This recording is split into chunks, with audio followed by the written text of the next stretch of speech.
We're here. It's the Doom 2016-2022 awards. Our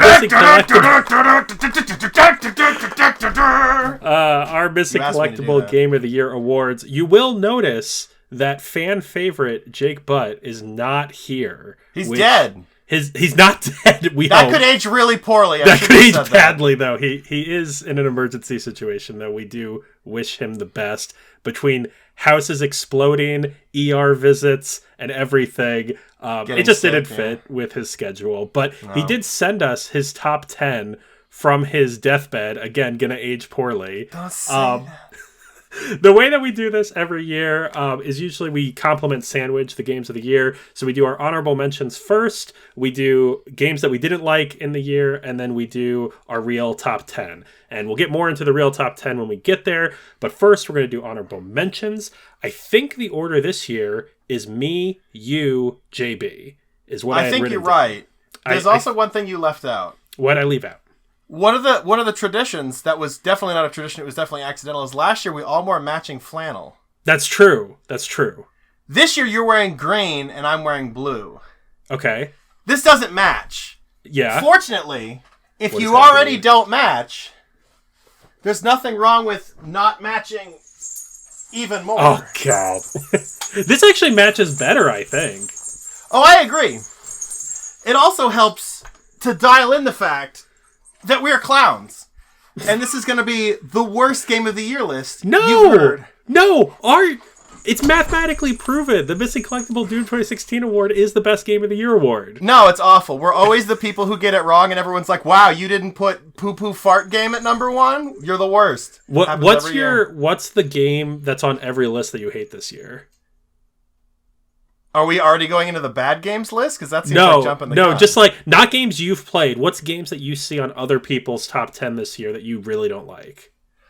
I don't not like it. you'd have to put a gun to my head to make me play Marvel Snap. I think Marvel I understand the idea. Marvel Snap's a great pick. I'm not going to play it. You can't make me play it. I die a little inside when I see Vampire Survivors. I like what they're doing. I like the thing where you like level up the card and it becomes like 3D and it's a really cool piece of art. Yeah, and then it's just like, what if loot box is the card game? And I'm like, ugh. If only it was NFTs. If only it was... Don't even get into that. Okay. I'm going to kick us off for honorable mentions. Honorable mentions for us do not have to have released in 2022. They could be any game that you played. My first honorable mention is Teenage Mutant Ninja Turtles Shredder's Revenge. I'm glad I didn't put that. That's a good pick. This is a great game. We managed to play 5-person co-op, which was amazing. It's exactly what it needed to be. Like, I played a lot of Turtles in Time growing up, and so this was kind of spiritual successor to that type of game or any of the arcade stuff. And it's just fun. The online mostly works. It doesn't completely work. We had some hiccups, but it's good. I like it a lot. I think we all had a good time with it. I don't have the platinum yet because the last trophy is a piece of shit. Which trophy is that? Is that beat the last boss without taking damage? That's a stupid trophy. It's stupid. It's a 2-part boss fight. It's like waste more of my time. Yeah, and plus, like, you got to take some damage in that game. That's just how the game works. Yeah, I mean, it's like if you try to move, you accidentally double tap dash and run into something, and it's like dashing is weird. I wish the dash was a button, not a double tap. Yeah, I think that's my only complaint about the controls. So, my honorable mention number 3 is Borderlands 2, which I finally platinumed last year. I've been playing it forever.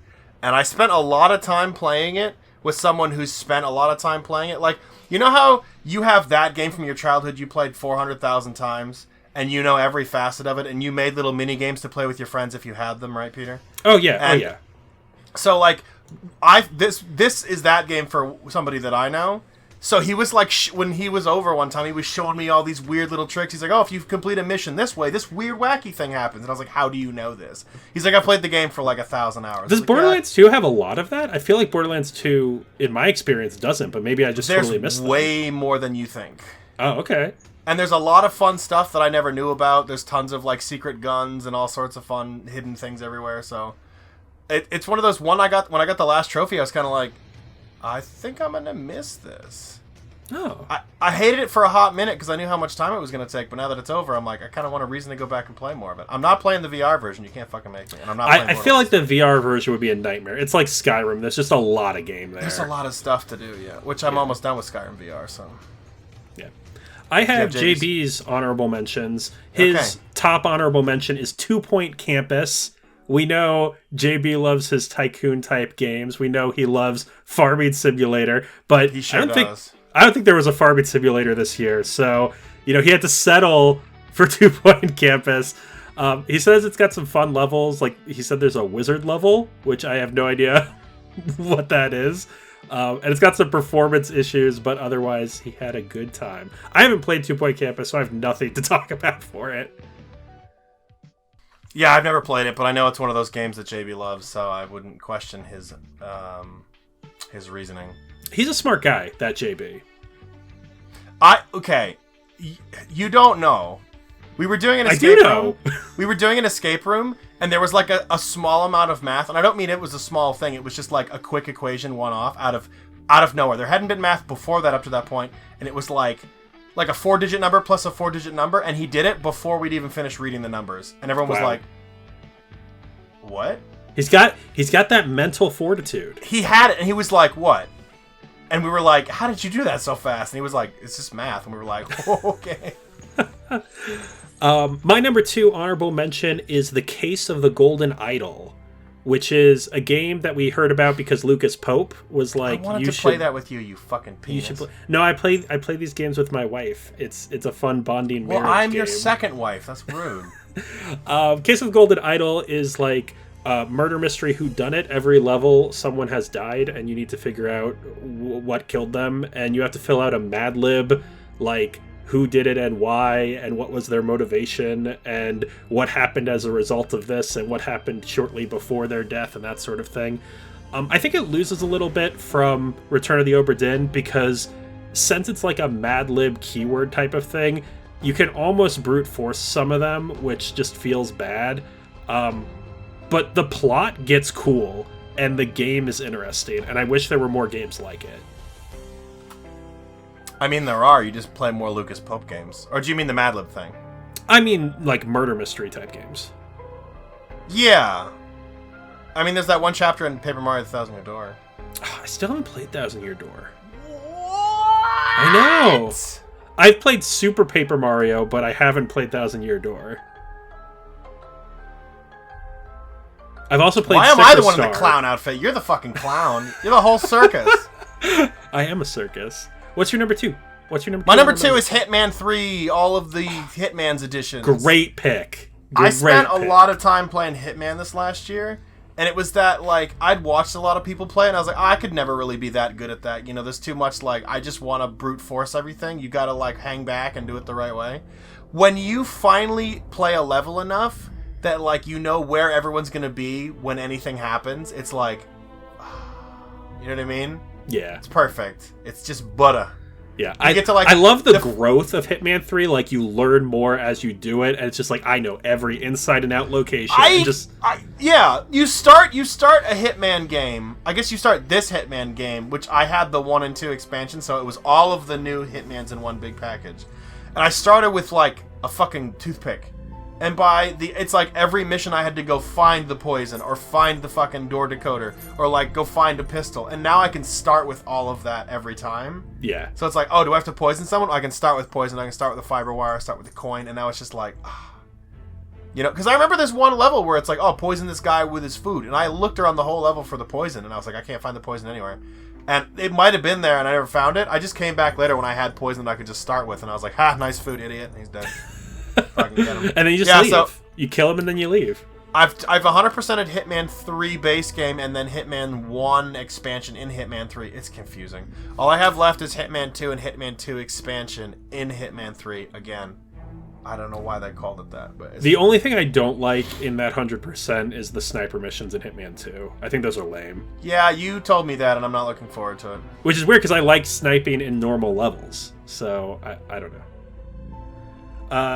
JB's number 2 is Nobody Saves the World, which I'm happy about because I skipped Nobody Saves the World, and if it's not in his top 10, how great could it really be?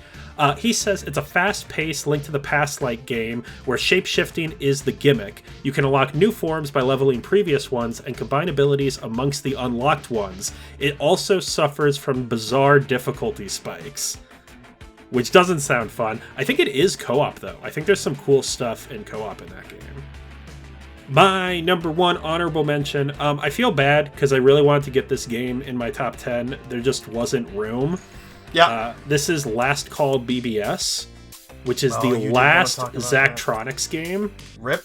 I think Zachtronics has like a special place in our hearts. He is what got me into incredibly work-sounding video games. Yeah. It's not fun, it's work. Here's a video game that's just coding and assembly. Space Chem is like vital to our college years and forming friendship through pain and work, so good, not games. These are intense puzzle games. Last Call BBS is a collection of, I think, 6 or 7 different ones, but there's really like 3 main ones. And it's really just like the last swan song of Zachtronics before they move on to go do other things. And it's going to really hurt the puzzle genre to not have them anymore. They're such a step above other puzzle games that it's really depressing that they're going away. But I mean, how many times can you make like almost the same game with like different twists on it? Yeah, it is really the same concept of like making the player just... It's like an intro to fucking computer science course in college. They're like, the professor's like, hey, I made up this coding language. Now you have to learn how to exactly like that. That is exactly what a Zachtronics game is like. And if that's way too nerdy of a reference, I don't care. I do like what... I have this experience with Zachtronics games where I boot them up and then 12 hours will go by. And I'll be like, what? And you'll finish one puzzle. And you finish one puzzle. And you're below average on the histogram at the end of the level. I have to do it again. Yeah. It's good, though. They're good. But I wanted it in my top 10. I tried so hard. There isn't room. I couldn't jam it in there. My honorable mention number 1, only because we got fucked on trophies, because of course we did. I think Peter and I can both agree we had a good time playing what we did of Ship of Fools. The co-op, pick where you want to go on the map. You got to figure out, get some squids, get some antique pots, shoot some boys with cannons. It's just like Binding of Isaac, where once you get a really broken fucking combination of power-ups, you're like, let's go, and you just destroy the game. And then a bunch of the achievements don't work, and you're like, do we wait for a patch? Do we brute force it and do the whole file over again? Yeah, this game was so fun. It's really disappointing that player 2 just gets totally hosed on the trophies. I've never seen a problem like this before, where not only do you not get trophies as player 2, but it also messes up your save, so you can never get those trophies until you wipe your save. I've never heard of something like that before. There's you have to unlock certain characters, and I got achievements for some of them, and then other ones I didn't. But since I beat them with Peter, I can't unlock them in my own world because I already have them, and I have to delete my own save file. And was it like 175 jellyfish worth of upgrades? Yeah, we would have to beat 100% on my profile, delete your save, and then do 100% on your profile, which is like, let's just wait for the patch for this guy. Yeah, I doubt it'll be retroactive. We'll probably have to delete the whole thing. Yeah, but I liked it. I thought it was a good game. I did think it was fun. I want to play it. I keep looking at it going, man, that'd be fun to play again. And then I remember, I have no fucking idea if I'm going to be able to get the platinum or not. Yeah, I'm eagerly awaiting for the patch of that game so we can get back I'm in the Discord. I haven't seen a patch notification in like 2 months. Give me the patch. JB's number 1 honorable mention is Far Changing Tides. I know all of these games. What are these games? Nothing about this game other than the ship. I've seen the ship. I don't even know if Far Changing Tides is the first one or the second one, because I know there's 2. But JB said, nice go-right puzzle game on a makeshift boat that you find upgrade modules to give the ship new abilities. Very slow pacing in segments, though. So I didn't even know it was a puzzle game. I knew you went to the right on the screen a lot. I knew that was the core thing. I can't even describe this game, because I don't know. But yeah, hopefully his top 10, we've heard of all of these games. What's it called again? Let me goog. Far Changing Tides. Doing a quick Google. Doing a quick gibbity goog. A gibbity goog. What the fuck? What is this? Where do you find these games, JB? Probably on the Xbox. This is a pretty popular indie game. I think it was on Game Pass. Like JB's a big Game Pass user. Of course, he's a big boy. We doing bad now? We're doing bad. we need to quicken these up. We're already 20 minutes in, baby. No, we're going for 3 hours. Strap in your boots. Keep that hat How long was firm. our fucking last Goaties? Get those jingles going. We usually go about 2 hours. Is it really? Yeah. Yeah, these are long, dude. I googled missing collectible Goaties, and it came up with valuable things you might have in your attic, and it's a picture of... Nope. Nope. Yup. That's not it, boyo. So now we're doing bad games. It's bad 2 games, hours. You're right. Okay, let's do it. Bad games do not have to be released in 2022, although all of mine are. All of mine are. They absolutely are always released in the year that we talk about them. I don't think so. I thought it was. I don't think that's the case. I thought Honorable Mentions was the only one that wasn't. No, I think... What's your number 3? My number 3 is Weird West. Weird West has the biggest crime that a game can have, which is that it is boring. And being called weird at the same time? And being called weird. There was not enough weird in this game, for sure, weird. For a game called Weird West. That is weird. Up your weirdness, you bitch. Weird West was a game I was really excited for in 2022. It was made by people who left id Software, who had made Dishonored and formed a different studio. And they were like, this is going to be a really good immersive sim. And they hyped up some stuff. And then it just, like, doesn't matter. Like, there's some interesting things in this game where, like, the world state will change based on what you've done. And, like, your choices do really matter. But then, overall, it's kind of like, who cares? Like, maybe if you just played it as a simulation, it'd be okay. But, like... You can abuse it so hard. Like, you can get infinite money because you can rob a store at night, steal all of their money, and then just wait for them to get more money. And you could do that on repeat until you have infinite money. It's so easily broken. The controls on console are bad. I heard they did patch the controls to make them a lot easier, but it's like twin-stick shooter, but there is no lock-on on console, so it's super easy to miss, and the reload time is an hour. Mostly, I'd say it's boring, and that's the biggest crime that Weird West has. Damn, man, that was a lot more than I thought you were going to say. Can I say my number 3 bad game? Go for it. This might come as a bit of a shock. Only because of how much of my life it took from me and how long I had to play it. Lego Star Wars: The Skywalker Saga. This is totally justified. It's too fucking long. It's like, I mean, if you have kids and you need them to be entertained while you're off doing whatever as a parent for like the next 7 years, this is the game for you. They'll never finish it. It's the opposite of like an NES game where they can't beat it because it's too hard. They can't beat it because it's too long. They'll never finish it.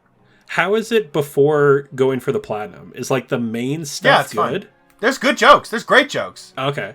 This is like A-tier shit. Like, you know, we talk about like the golden age of Telltale Lego games, which was when they could only grunt. What was like Telltale Lego games? Traveler's Tale, sorry, not Telltale. Traveler's Tale, sorry. Like S-tier was when they could only grunt, and it was like Luke and Vader are talking, and Vader's like, ho, ho, ho, and Luke goes, oh. And then he shows a picture of his mom and his dad. He's like, oh. Yeah, I think adding voice acting really hurt the Lego games in my opinion. But this game brought it back. It's so good. I can't say S. It's like A+. It's incredible. And then you're just like 30 hours past that. You're like, I miss eating. I miss going out and seeing the sun. How many more bricks do I have to get? Oh, 300 more bricks? Yay! It's too fucking long. It's too fucking long. And I have JB's number 3, bottom Garbo. Yeah, give me JB's bottom. JB's bottom Garbo. From worst to least worst. He gave number 3 to Stray. Visually pleasing but fucking boring. Let's go. Remember the part where I said we're not the clown, we're the whole circus? JB gave Stray the number 3 in his bottom 3 spot. Painting a target on his back. I don't even like Stray. There's no way I would have put it in my bottom 3. Now I'm just imagining that scene from The Punisher where he goes into the hospital. He's like, where's JB? He gave Stray number 3 in his worst list. I like the people who call it like button prompt simulator because you just write the stuff and like press circle or press X or whatever it is. I still think it's kind of fun. I definitely agree that it's not... I think it's overhyped, but I don't think it's bad. Yeah, I mean, it's just like... It's just okay. Yeah, it's fine. Yeah, it's fine. My number 2 is a game that even Capcom is embarrassed about. It is, of course, RE-verse. Resident Evil Verse is just bad. There's a reason Capcom delayed it twice and then, like, quietly pushed it out into the public. They farted it out. They didn't push it out. They were like, let's just pretend this doesn't exist and then move on to the next thing. It barely works. The netcode is terrible. There is nothing positive. You just get wombo comboed by everything, right? Oh my god, you do get wombo comboed. If you get hit once, you're dead. Regardless of how much health you have, because they can just keep hitting you forever. And then you're a big blobby fungus monster who wobbles around. Yeah, I had very little fun with RE-verse. I would say Dead by Daylight is a better game than RE-verse, and I hate Dead by Daylight. So high praise! So, yeah. Peter, my number 2 is going to be shocking to you. Shocking? Yes. My number 2 worst game of 2022 that I played is Vampire Survivors. That's not shocking to me. Isn't it? You hated Vampire Survivors. I thought you'd think it was number 1. Oh, you're saying that. You're saying that. How come it's not higher? Yeah. How come it's not higher? This game is the most boring fucking 30-second loop of shit I've ever seen in my whole life, and the fact that everyone says it's high-class art and redefining game design are just like, look at yourself in the mirror. Why the fuck are you saying that? Stop it. Stop it. It's not that good. It's addictive. It's literally just addictive. It's just as addictive as like cracking fucking One Piece card game packs. Like, oh, I could get a promo card. Oh, I got another fucking power up for the stupid fucking thing I never used. Well, I guess I'll walk around killing zombies for another 30 seconds. Oh, another chest. Oh, that forever. What about the secrets? You're a heroin addict. What about the secret? Who gives a shit? It's fucking boring. What about... You know what's interesting in the conversation about Vampire Survivors is that there's a lot of people who aren't trophy and achievement hunters who are talking about the achievements in Vampire Survivors and how good they are. The only way to get good at that game is to collect enough coins to buy the upgrades for your character to artificially get better. You can't, like, beat that game without having bought any upgrades. You just can't. You can beat Mom in The Binding of Isaac on your first run. If you've already played the game for like 100 hours on a different save file, you make a new save file with no upgrades, you could beat Mom. Same thing with Enter the Gungeon. I'm so hyped for whatever your number 1 worst game is. You could beat the dragon and Enter the Gungeon on a fresh file. You can't get anywhere in Vampire Survivors. It's designed for you to die and play over and over and over and over. And like you said, it's shocking it doesn't have microtransactions, but it's not shocking that it came out that, oops, it was designed by a casino game designer. Right. Shocked. He's a master of making you play more because he's used to doing it with casino games. We've lost like 400 survivors because I went on that fucking rant. Subscribers. I went on that We've rant lost missing collectible subscribers. They're called survivors. Everyone knows that. I'm a clown. It's okay if I say this shit. It's like you got JB's number 2. I do have JB's number 2. JB's number 2 is not surprising. Okay. It is, actually. It isn't for us. It is for most people, because we don't tend to like Pokemon games. He gave it to Pokemon Legends Arceus, loses focus on the battling, and wants to be more than what it should be. Whoa. I thought people liked Legends Arceus. I think people liked it because it did 5% of a good thing it should have done 10 years ago. Which is anything new. Which is do anything. And then they backpedaled all of it for the newest one, and everyone was like, what the fuck? And they still gave it 9s and 10s and shit. A bunch of people gave it like 5s though, which was fucking spicy. God, I miss that. I miss the first week when a Pokemon game comes out is like Christmas for me. Because like a lot of people are like, it's the best game ever, and a couple people are like, you sure? It's kind of bad. And everyone's like, no, shut up. This one's the bad one, and then it sells 12 billion copies. People are fucking stupid. They like Vampire Survivors, man. What are you gonna do? My worst game of the year. Midnight Fight Express is mostly a good game. It's funny. It iterates on itself throughout the game. My issue with Midnight Fight Express is the nastiest customer service interactions I have ever seen. Ever. This year was particularly buggy for me. I had a lot of trophies that were buggy. I had a lot of games that were buggy. I had more buggy games than Midnight Fight Express, but never was I spoken to in the way that the Discord mods for Midnight Fight Express spoke to me, where they were like, oh, where, your trophy doesn't work? Go F yourself. Can you please put the receipts right now up on screen? Which is no, I'm not gonna specifically. Oh, you baby! But it's just like so nasty and mean, and it's like, why would you talk to customers this way? And then at the same time, I was having my issues with I was a teenage exocolonist, and that was like the nicest interactions I've ever had. So it's just like such a juxtaposition at the same time. It is patched now. It does work now. But I'm never doesn't make up for them being dickheads. I'm never purchasing another game from them. Yeah. So they lost a customer. I can't believe they called you like a little bitch for caring about the trophies. Yeah. That's wild. And like there were other interactions because like you're in the Discord, so you see what other people say, and so like someone's like, hey, like, do we have a time estimate for like when this patch will come in? And then they'll just rip into them and be like, this team works really hard, like, why don't you shut up and go back to do your job? It's wild. Top quality stuff. Yeah. Again. Okay, I don't think this is a revolutionary pick. A lot of people said this is the worst game they played this year. It's in a bubble for me, this game, because it's either the worst game I've ever played. If it's the worst game ever if it's supposed to be fun, but it's the best game ever if it's supposed to be not fun. Okay. I think it's not supposed to be fun. Okay, so that makes it good? It makes it the worst game. Okay, so all the rest of the games on our lists were based on if they're supposed to be fun. Okay. And since this is the opposite of that, it's the worst game. Okay. If we had a flipped list, where if the game was not supposed to be fun, it was good, number 2 would be fucking Lego, for one thing. And number 1 would be Scorn. Because it's not fun, seemingly on purpose, in every possible way. Like, people, I was talking to someone and they were like, oh, you know, I'm not like turned off by gore. I was like, that's not the problem. Like, it's gross. And it's over the top gross in a lot of different ways. Like, you traverse through this world made of, like, assimilated bodies and stuff. That's not why it's gross. You go through, like, a building that's made of a living thing, and you, like, rip holes in its body to make new doorways for yourself. That's not why it's gross. I mean, that is why it's gross.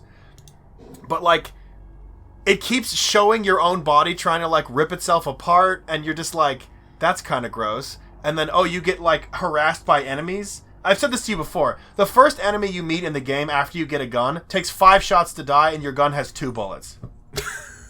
And you don't have enough to kill it. It's bad on purpose. Like, you get that gun, you have to shoot it twice and then run away and wait for the bullets to recharge. Come back, shoot it twice, run away again! And then you come back and shoot it once and it dies. Scorn was on your top list of things you were excited for. Did it, like, live up to it? Like, is being bad on purpose, is it still, like, a good experience? I don't know if I want to say good. Is it a worthwhile It's not a good experience. Is it a worthwhile experience? If you want to suffer for, like, 3 hours, yes, it's a great pain. It's a pain simulator. Do you know, I have no mouth, awful. but I must scream? Yeah. Like, does it give you those vibes? Because that is, like, bad and horrible on purpose. Okay, so, like, when I literally had an epiphany when I was, like, halfway through playing the game where I was just like, I fucking hate this so much. I hate everything about it. The guns are bad, the combat's bad, the movement doesn't feel good, the, like, inventory screen is disgusting, the visuals are disgusting, the music's off-putting and doesn't feel right. And then, what was the last thing? Hold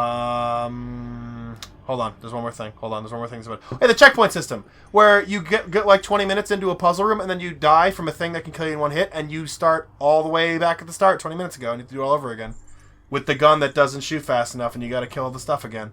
Are there other guns? Yeah, but they're all pretty much just as bad, until you get to the point in the game where it's like there's only 3 enemies left, and then you get the gun that actually kills things. Okay. Like, you have to suffer long enough to get the gun. Okay, so you know how in a game when you get a power-up, you're like, oh my god, an awesome new power-up? In this game, you get a power-up and you're like, useless. That's what I'm saying. Just it as takes a bit? the joy out of every facet of a game. You finish a puzzle in this game and you're like, great. So the epiphany I had was I was like halfway through the game, and I was trying to go through this room of like 3 enemies, and I realized... I don't want to fucking call out the guy that you guys say I use parrot all the time, but I was thinking about H-Bomber guy talking about Pathologic, where he's like, it's not supposed to be fun, you're not supposed to enjoy it, you're supposed to feel bad about how bad this is. And I was like, it all fits together like a puzzle if it's supposed to feel bad. Again, if that's not what they're going for, it's the fucking worst thing I've ever played. Is it bad on accident or on purpose? If it's bad on purpose, it's a masterpiece. If it's bad on purpose, does that make it artistic? Like, what? Yes. Okay. And you know what the fucking shit cherry on top is? Do you know what it is? Do you know how I know it's bad on purpose? I have no idea. You get to the very end of the game and you're walking towards the light. Wow. And there's no way to avoid it? It just happens? No. There's no way to avoid it. That's a major spoiler. You just spoiled Scorn. Fucking bleep it if you want to. I don't give a shit. Game's a piece of shit. That's what I'm saying. You're like...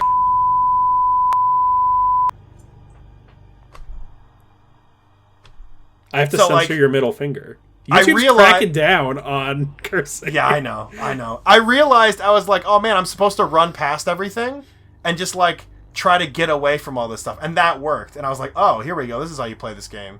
And I was like fucking Drive Angry. I was just playing with hatred. And I was beating rooms and I was like, yeah, fuck you. Didn't feel good. Awful. You gotta give me JB's number one worst game. I went on a fucking tirade right there, my dude. Fuck Scorn. JB's number one is nice and concise. He says, Disney Dreamlight Valley, there's not a big enough hole for this turd. I thought it was good. I know people who love this game. Who are these people? I heard it's like Stardew Valley with Disney characters. Is that not accurate? There's no way it's deep enough to be Stardew-esque. Okay, well, we could. It looked like Disney Animal Crossing with none of the depth. There's zero chance I'm playing this game, so... Okay, it's time for the Missing Collectible top 10 lists of the year to determine... Whoever's still watching. The Doom 2016-2022 award winner. The way that this works is we each have a list of 10 games. Our number 1 game will get 10 points, and our number 10 game will get 1 point, and then all those numbers in between. We total up all those numbers. Whoever has the most points wins. They all must be games that came out in 2022. So if it came out on Switch in 2021, but you played it this year, no dice, can't include it. There are no remasters. Remakes, reimaginings, all that are okay. We always use Dark Souls 2, Scholar of the First Sin as our point of how much needs to change for it to be okay. We have, new to last year, what we call the Icky Island rule, which is DLC is allowed, but you can only count the new stuff in that DLC. The only weird thing is early access. I don't really play early access games, so it doesn't impact me. That's where it gets a little fuzzy on what's okay and what isn't. If you bring a game that is not from 2022, you get what's called a yellow card, which has nothing except we get to shame you. I already have a yellow card because Dibble and I were talking before we started recording, and I said I'm going to put Wordle in my top 10, and he correctly called out that Wordle did not come out in 2022. It came out in 2021. It's also not really a game. It's like a crossword puzzle. It's not a game. That's not a game! So I do have a yellow card for the first time ever. In 7 years of doing this, it hurts. Can't believe Is this what I've been doing to people? I'm gonna say right now, they talked about it on Big Fat Quiz of 2022, and I was like, it's from 2021, you fucking. How dare you. It got popular in 2022. Jimmy Carr, you hack. You hack fraud. Not Richard Iwata, you're great. Did I miss any rules? Did I get that for the most part? No, you got it. Okay, cool. Same order. Me, Dibble, JB's list. JB sent all of the evens on his list to me and all of his odds to Dibble, so that means I have his number 1. Mix it up a little bit. Will we have the first ever unanimous? That's my dream. We've never been unanimous ever. I blew up Sonic Mania. JB blew up Outer Wilds. You blew up Obra Dinn. I blew up Obra Dinn, although I think JB didn't have Obra Dinn as his number 1. I think he had Sea of Thieves as his number 1. He did. If this is an upset, I will be upset, of course. I'm going to kick us off with Moss Book 2. At number 10? At number 10, Moss Book 2. I'm telling you, every single one of my top 10 is a banger. Yeah. I have bangers going down to my top 15. I absolutely loved Moss Book 2. It is the perfect sequel. It expands on everything good about the first game. It is a better story. It is better writing. It has better combat. It has better upgrades. I have no complaints about Moss Book 2. There is a section in Moss Book 2 where I just remember crying into the VR headset, and I don't cry with games. I know exactly what you're talking about. Even when I'm sad, I don't cry with video games, but like full-on tears in the VR headset. It's just a great game. It's a great like final send-off to VR, because I don't think anything else is going to be made for VR1 now that Sony's all in on VR2. But yeah, nothing but positive things to say. Follow the mouse around, help it on an adventure, and yeah, that's it. My number 10 is Moss Book 2. Is it really? Yeah, it is. Let's go! I thought it was going to be higher on your list, so I was worried that you'd be annoyed that I put it at 10. Yeah. Everything, same thing. I cried at that part too. Yeah, it's pretty sad. I would say this one of the improvements is I know a friend who does a lot of stuff with like sign language and braille and kind of, like more I guess like handicap or disabled centric, whatever is the appropriate word, I'm not sure, for like other languages. And she had heard that there was a lot of ASL in the first game with the what's the mouse's name? Quill. Quill is the mouse's name. Quill does it to you because they can't talk, they like communicate. And I was kind of like, I didn't really see that much of it. I think there's way more of it in book 2. I think there's more. Times. There's more interaction in book 2. Yeah, it was cool. Because at that one point, she thinks you leave and then you come back and she's like, oh my god. And I think she literally says like I love you, or does like, that. Yeah. And she does a couple other things. And I was like, it's the thing. It's the thing. I think the other thing about Mouse Book 2, I think the narrator has been overlooked for best performance. Like, she had to do all those different voices and, like, everything throughout the game. Like, there's only one voice actor in Mouse Book 2, and it's the one woman, whose name I don't even know. Wow. And, like, she was great. Yeah. All right, JB's number 10. JB's number 10 is the Callisto Protocol, which I did not play. JB says, big Dead Space vibes up front. Of course, it's definitely Dead Space spiritual successor. Melee is the main priority instead of pew-pew on the limbs. Definitely could have been better. Everything I've heard about Callisto Protocol is that it doesn't live up to expectations, and that it's got a strong start, but it doesn't last. I don't remember what it's called. I want to make a joke, which is that everybody says it's Super Punch-Out in space, but there is actually a Super Punch-Out game in space. Is it called Super Punch-Out in space? I'd have to Google it now. It might be called Power Punch. Punch. It was supposed to be another Punch-Out game, and they lost the license. Really? So instead, it's Punch-Out in space against aliens. Yeah, it's called Power Punch. It even has like Muhammad Ali on the cover and everything.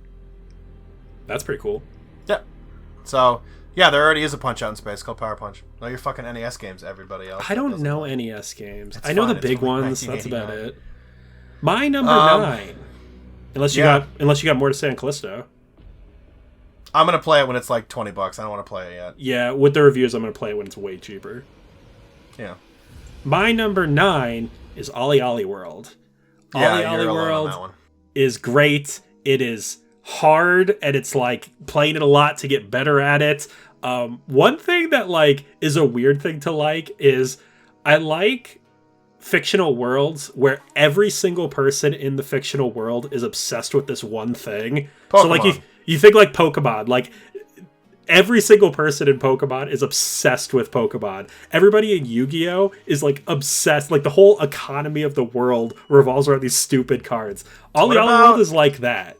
What about the Metalocalypse universe where everyone's obsessed with Deathclaw? Yeah, exactly. I was going to say, that's a non-card game reference. Because all the ones you said were fucking card games. Yeah, but they're living creatures in the Pokemon anime. That's true. I take that back. They're both card games in our world, but one's a card game in the world, and then one's a... That's weird, right? But OlliOlli World is insane. Like, everyone is obsessed with skateboarding, including the gods, who like as they should be, who come down and do like radical tricks, which is hilarious. You have to beat the gods, including bears. Like bears are super into skateboarding. It's really fun. I really like the challenges. The DLC has been fantastic. I didn't play OlliOlli 1 or 2. I've only played OlliOlli World, but I really loved this one. The only thing that I hated was the challenges that involved firecrackers on stairs, because they're impossible. No one can do them. What? Really? They're so hard. You have to land perfectly on the staircase and then press forward and X at the same time. It's hard. I don't like it. Okay, I trust you. I was going to ask you, is it good in the way that it's hard, like the first time you finally beat Minecart Carnage in Donkey Kong Country and you were like, I am now the king of the universe? Yes, it does feel like that. Because I remember I would play that game on a fresh file every time I went to my aunt's house when I was a kid. And I'd be like, I'm going to beat it this time. And I'd get to that fucking minecart level. And then you'd just die. And you were like, this is impossible. And by like the 5th time, it's like, I'm now God. You're never fucking touching me again, Minecart Carnage. Listen, you just got to race the bear and get to the bottom of the mountain. It's great. My number 9 is Escape Academy. Yo, good pick. Good game. Real fun game. Escape Academy was a really cool... It reminded me of... Shit, I should start with what the game is before I say what it reminds me of, but I can't even remember what it reminds me of. The hacking game. It's an asymmetric puzzle game. Operation Tango. Yeah. Where 2 people are going through a puzzle environment. I think it could have been done solo, right? Solo and multiplayer? Escape Academy could be done solo if you want. So you were like, you were timed in a puzzle. It's like it's escape rooms, the game, when you're like, oh, I gotta get out of here, and the 2 of you can communicate and talk. But the difference is you could see each other's screens at the same time. So like, even if you couldn't talk, you could kind of still relay information to each other.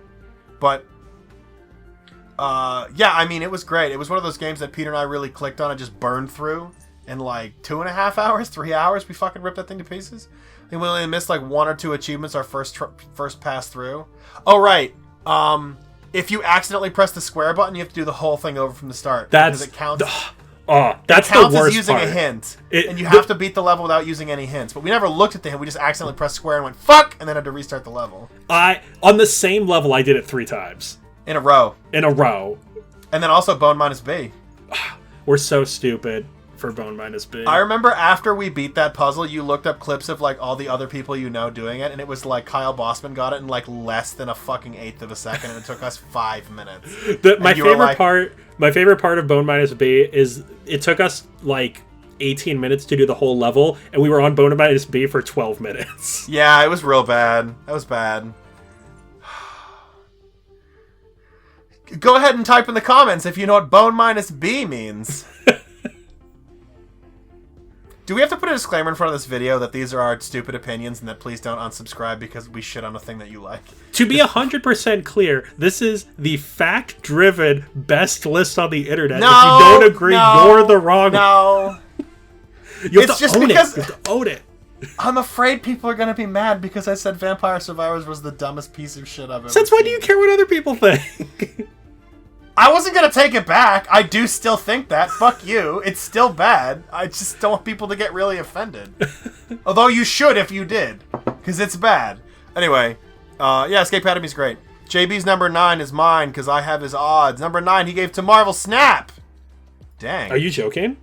No, he gave it to Marvel Snap. This is unacceptable. Everybody I know who's played the game really likes it. Only one person I know has actually bought into it. He says, I mean, are you surprised? It's like the only game... He does like Hearthstone. It's like the only game I can play with these damn kids.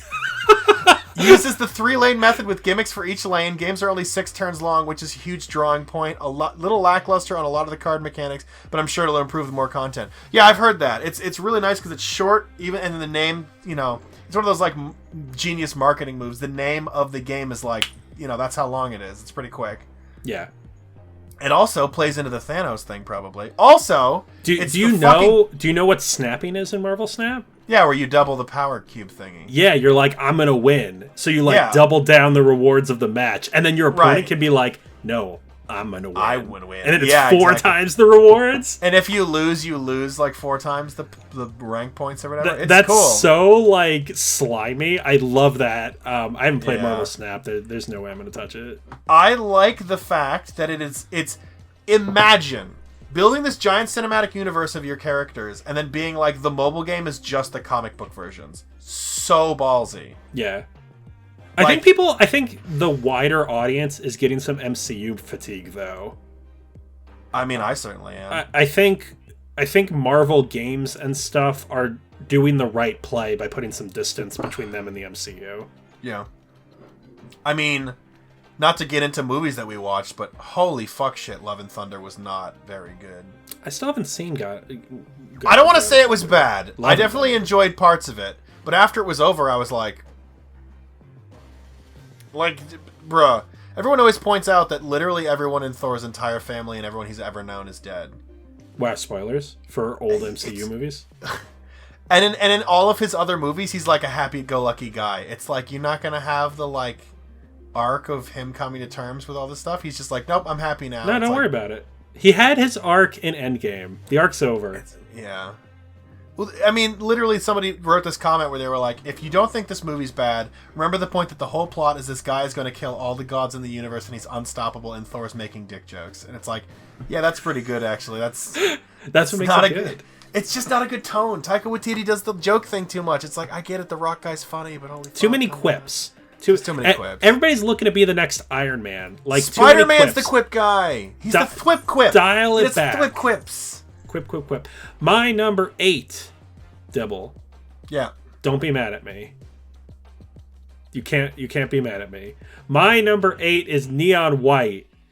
Why would I be mad at you? Because I put it in my top 10, and you have a. You didn't put it at number 1. That's what matters.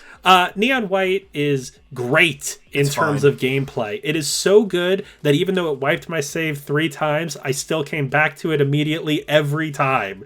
It is a problem, man. Non-stop fun. I have a problem. The gameplay is so tight and fun. I love how when you beat a level, it's like, here's how you could beat that level even faster, and it shows you where a shortcut is. But then if you want to beat it even faster than that, there are even more shortcuts that it doesn't draw like attention to. I love the mechanic of shooting your gun or using your gun to move really fast. It is so neat. I would play Neon White if it was twice as long as it is. It's got a no death trophy where you got to play through the whole game, and then that worked out pretty well. That was fun. I liked that. Okay. And then the story sucks, and that's why it's at 8. Okay, that's what I was like. You can't put this any higher. You literally hated the story. Yeah, the story leaves a lot to be desired. They should have just scrapped the story and made it only gameplay and then never justified it. Like, that would have been better. Like, what turned me off to it immediately was, like, the weird character aesthetic. I was like, what the fuck is this weeb?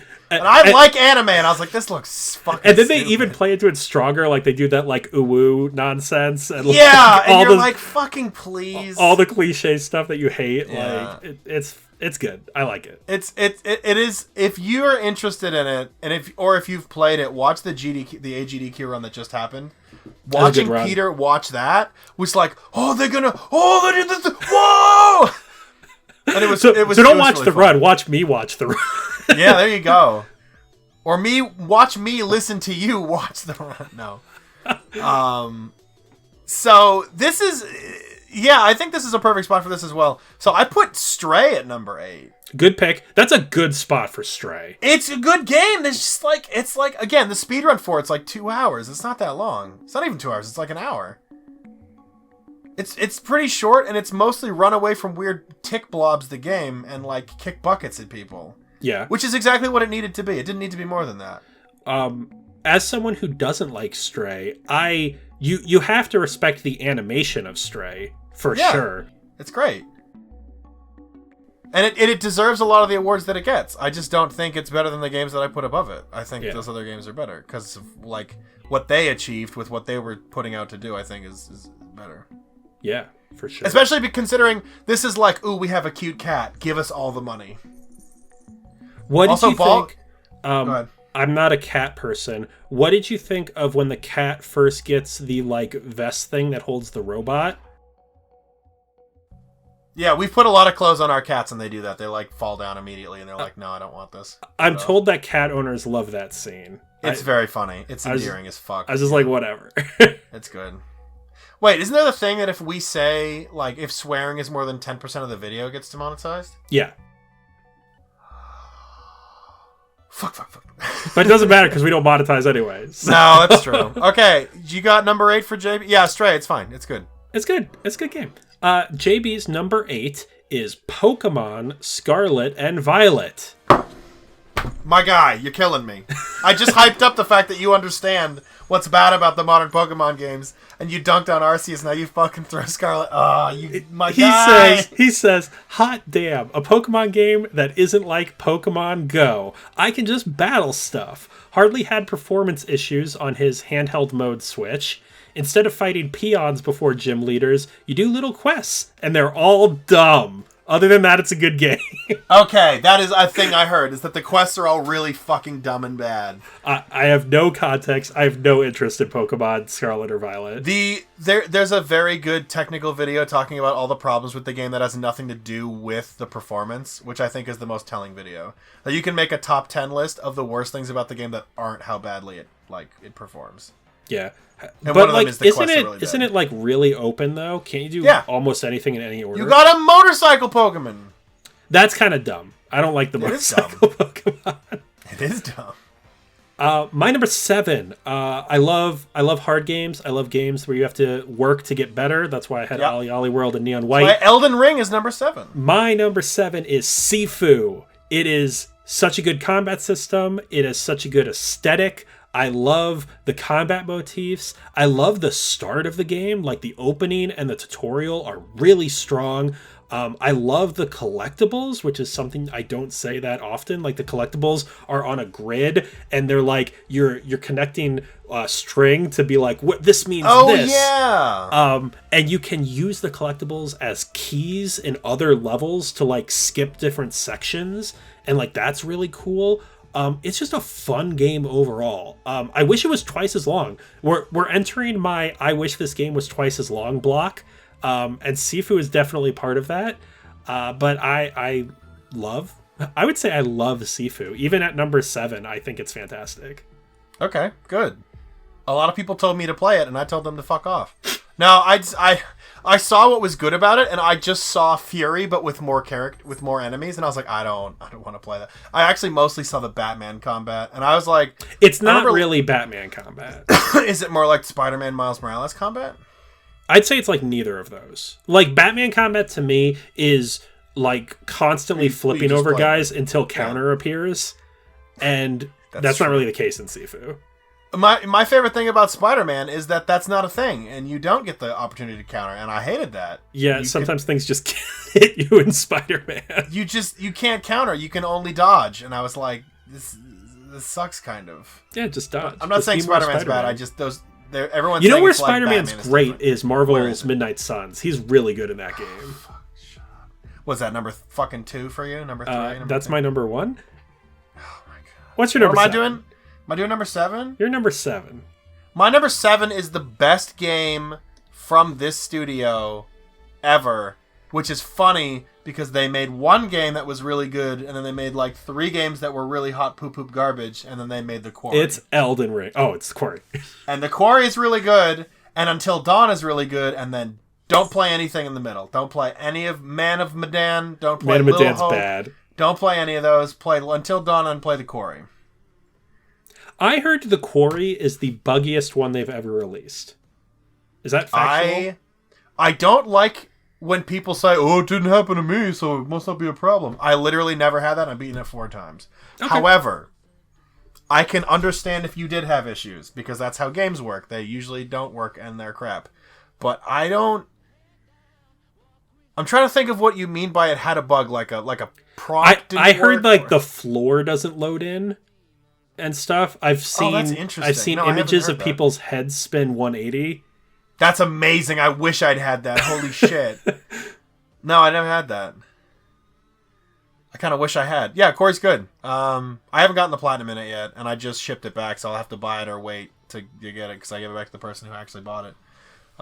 Game shine. No, it's shut up. That's why I bought a disc PS5, you nerd.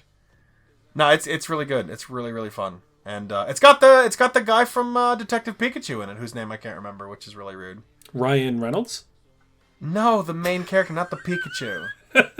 I almost called it the Pokemon movie, to be fair. Yeah, it's also got our friend Patrick in it. Our friend Patrick is in... One of the characters in Quarry? that game is dead on what Patrick looks like. This is exactly what it This is great content for people who know what Patrick looks like. This is great content for people who don't know anything about our friends. It's great. JB's number 7. Play the Quarry. JB's number 7 is Tinykin. Let's go! I'm glad he played it. Cute little 3D platformer with little lemming-like dudes. Worlds are fun to explore and doesn't overstay its welcome, but is incredibly easy. That is basically exactly what you should say. It's a cute little 3D platformer. The worlds are fun to explore. It's not too long, and it's very easy. Yeah, I think that's totally fair. It's shocking to me that game isn't balls hard when it comes to collectibles. When it comes to, like, there's no way to track getting all the little equivalent to, like, getting every coin in a Mario level. You have to get all the fucking coins. And somehow it's really hard not to get all of them. What I really like about Tinykin, and I feel like... Because people who are reviewing this game are comparing it to Pikmin, and I don't think that's fair. Like, it's like way Pikmin. Closer to, like, a Banjo-Kazooie or, like, other collectathons like that. It nails the size of the worlds. Like, Yooka-Laylee came out to a lot of hype. Yooka-Laylee levels are way too big. They're just giant. But Tinykin has just really well-sized levels. There's not big open areas with nothing in it. There's always areas with exactly the right amount of stuff to do in it. Yeah, and they're dense. Like, they feel big, even though, like, the actual square footage isn't that large. I'm kind of surprised. Early in the year when this came out, I think I played it first, right? I think you did, yeah. I'm not going to toot my own horn, because I know I didn't. We're tooting our own horn. No, I'm not tooting any horns. We're being like, I'm Dibble, and I'm awesome. 4th. I got World 4th, sorry. World 4th is phenomenal. I got World 4th in Tinykin. 50 is good. I got World 4th in Tinykin, and I may have also helped Kyle Bossman get the platinum. You're welcome, babe. That's true. The main thing about Tinykin that was great was that it was like you were playing this level, and as soon as you were bored of it, you were pretty much done with it. You never got bored of a world way before you were done, like you did in Yooka-Laylee, or there was just the right amount of fun in each level. It was quirky, and then it did the thing that we love in It Takes Two, where you're like, oh man, this world would be really fucking annoying to get around if there wasn't immediately an awesome traversal mechanic. They give you a piece of soap as a skateboard from the start. And you move super fast. You move super fast, and you can grind on stuff. You know the part in Sonic Adventure where you're like, man, I love grinding on stuff. Play Tinykin, it's that all the time. And I really like I like progression. I like getting stronger. So I like how in each world you sort of reset. You have no Tinykins, so that way you have to like start from the beginning again. That just feels really good to progress. My number 6 is also Tinykin. Really? It is great. I wish it could be higher. Again, it's part of my I wish this game was twice as long block. I don't wish the levels were bigger. I just wish there were 10 levels instead of 5. I think I could have done 7 or 8 with like maybe 1 or 2 more types of Tinykin. Yeah. Because what is that? There's the blue ones, there's the red ones that explode. There's the green ones that make ladders. There's the yellow ones that make the platforms. The yellow ones are the worst. They're super finicky for some reason. And the blue ones make electricity connections. What's the first one you get? Is it the red ones? No. The ones that explode, the ones that you like throw and they break stuff. What's the first one you get? Yeah. The ones that you throw and they I guess it is the red ones. I could have gone with ones that are like super heavy or something. I'm just thinking Pikmin now. I'm thinking the purple Pikmin, like the stone. Yeah, anyway. I mean, this is why I say it's not like Pikmin, because like in Pikmin, it's a lot of okay, now all your Tinykin need to swarm this thing, and now all your Tinykin need to pick this thing up and like bring them back, and like Tinykin isn't like that. Like they do pick stuff up and they do walk with them. That's the first. That's the only Pikmin thing. Yeah. But then other than that, it has the sound effect for Pikmin where you like rally your guys. Yeah, that's Pikmin. But other than that, I don't see the Pikmin connection. But I liked it. I liked it a lot. Yeah, it was great. I mean, I'm sure it's going to be on all of our lists, so... We're up to your number 6, because I just did my number 6. My number 6 is a game that redefined the satisfaction of a gun. Whoa. Peter, I would like to ask you right now, after you finished playing this game, were you like, this gun is in my top 10 favorite guns I've ever used in a video game? This gun is in my top 5 guns. I'll give you 3 seconds to name your favorite gun from this year. My favorite gun from this year was in Neon White, the rocket launcher that's also a grappling hook. Okay, you know what? You did mention that. I was gonna say the It's fucking awesome. the charge laser gun from Rollerdrome is like one of my The new charge favorite laser from Rollerdrome is an excellent pick. It's a good gun. You play through Rollerdrome, which is like, you know, a super futuristic, ultra capitalist hellscape where it's not really clear if you're competing in these actual murder tournaments. You are. Or are these people alive because they like blink out of existence like they were teleported and they didn't really die, but you also there's all the expanded lore where they have like the life insurance policy for the people you're killing. Which is like hundreds of people. Yeah, like you're really killing those people. It's a dystopian hellscape. And it's everyone's like, oh, I think we made a video on it. And it's Tony Hawk with guns. Yeah. And that's awesome. But there's more than that. It has a fucking laser gun. You unlock this fucking gun, right? And then for the rest of the game, you're like, how do I kill everything with this fucking gun? It's the best. It's the best. It's such a... I don't even know what else to say. You get really used to doing like one specific trick to get your ammo back off of a jump. And then you're like, laser gun, front flip 360, laser gun, front flip 360, laser gun, flip 360, grenade, flip 360, laser gun. And you just do that over and over again. And by the end of it, you're like, I am the murderer king of the universe. The slow-mo is so good. The auto-aim is like just right, where like you really need to be like on it, but also it's super generous. And like, if you're in the field of the person, you're good. Like if you shoot here, it'll probably hit them. Yeah. Like in this bubble around their head, it'll count. Yeah. But like it doesn't, if you're going to shoot, it doesn't snap to where their head is. You actually have to aim. There's no auto aim, but there's a generous hitbox. What I would say is it's number 1 on my list of games that I'm better than Peter at, apparently objectively. What? By what metric? I have every high score above you on every level. Do you? Yeah. That can't be true. I checked a few weeks ago and you were only ahead of me on like 4. How many weeks ago did you check? A few, like 2 or 3. Yeah, how many weeks have there been since then till now? We'll validate this. I don't trust you. We'll validate this by the end. I have it downloaded on my PlayStation. We'll double check this. Will you? Will you check? No, I haven't gone back. That's what I thought. No, but for the longest time, I was like, as you platinumed it before me, and then I was going through, and every time I beat a level and I was close to you, I was like, I should go back and beat that. I don't know what's wrong with me that the whole time you were doing that, in my stomach, I was like, he did it, did he? Did he do that? I did. I beat like 5 or 6 of them for real. So I was like, if I lie and say I beat all of them, he might believe me. I wish it was tied into the PlayStation notification system about like like Astrobot's Playroom. Oh, yeah. That's the worst. Neon White is tied into the leaderboard thing. I got knocked out of like the top 10 for times at something. Yeah, notified me. It's like, hey, you piece of shit, you suck now. And you're like, oh no. I wish Rollerdrome was tied into that. Yeah, so I'm at least 4 levels better than you at Rollerdrome, which That's is better, true. Factually, the data doesn't lie. Which is more than I am at pretty much any other game that's ever existed. So we take those W's. I'm better than you at Dead by Daylight. Facts. I won't even dispute that. It's not hard. You're scary at Dead by Daylight. JB's number 6 is OlliOlli World. Really? He played that? I didn't think he did. I did not know he played this. I hope he says, yeah, it's fine. He says, fantastic sequel to an aged indie series. Definitely one of those hard but very rewarding when it all comes together type of games. Totally agree. It's great. OlliOlli World's fantastic. Good game. Peter. Yeah.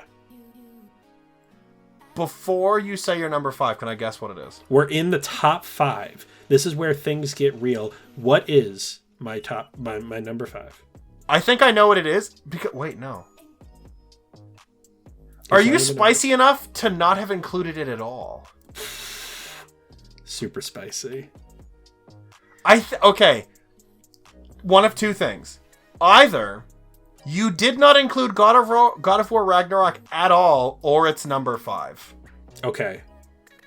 My number 5 is Rollerdrome. I second everything you say. It's a great game. You don't second everything. I beat you in a bunch of levels. You can't second that. I love Rollerdrome. You should go play it. It feels like when Ghost Runner came out and I couldn't stop talking about it. I feel like everyone should play Rollerdrome. I also feel like it should be twice as long. It's the end of my every game in this set should be twice as long block. But at the same time, you couldn't add a gun to that. Like, what gun are you going to add? That's what I'm thinking. Is like Rollerdrome right now is the perfect length for what's in the game. if they wanted to make it longer, they would have to add another gun. And then it would get weird in how you select that gun because there's 4 guns and there's 4 D-pad directions. Not even that. Not even that. At that point, you could pick which gun you want to bring because you can pretty much kill every enemy with any gun. Yeah. Not really, though. You can't. Some enemies you can't hurt with the pistols, so you wouldn't bring those at all. Okay, so this falls into the thing with Tinykin, where if they would add more, just make a second game. Yeah, I'd buy Rollerdrome 2 in a heartbeat. And same with Tinykin, too. Yeah, no doubt in my mind. No worries if you don't want to make them game studios whose names we don't remember because we're really bad at our jobs and we just wrote the name down. But like, not even the D-pad thing. Rollerdrome was Roll 7. How would the game work if there were more than 4 guns? Because then you'd be like, okay, well now I have to make more enemies, and there's already pretty much every type of enemy you could think of.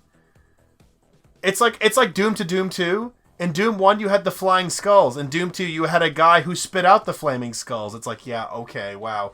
What, are you going to make a guy in Rollerdrome 2 who spits out the stompy guys? Fuck off. Yeah, I mean, maybe more bosses. Like, that's probably my only complaint with Rollerdrome. You mean more than just the one boss 3 times? There's just the one boss. Or 2 times, not 3 times. Which I didn't hate. It's just... I don't hate him. I think there could have been more. Yeah, the feeling you get in that game when you get in a rhythm... It is exactly the kind of game, like we were saying before, where you just get shit on for like an hour, and then you finally have the run where you just nail it, and you kill everything, and then you don't get the high score, and you're like... I'm good at this game. Nope. Math says I'm not. The fucking high score challenges on those levels are brutal. The so time challenges are brutal! The time challenges. I had a lot more trouble with the time challenges than the score challenges. I think I recorded it. I've never seen someone's faster time than me on... Now that they're speedrunners, I'm sure there's a faster time. But at the time, that one mall level, I think I had the fastest time of anybody I saw on YouTube. Yeah. I'm not puffing my own chest, but like...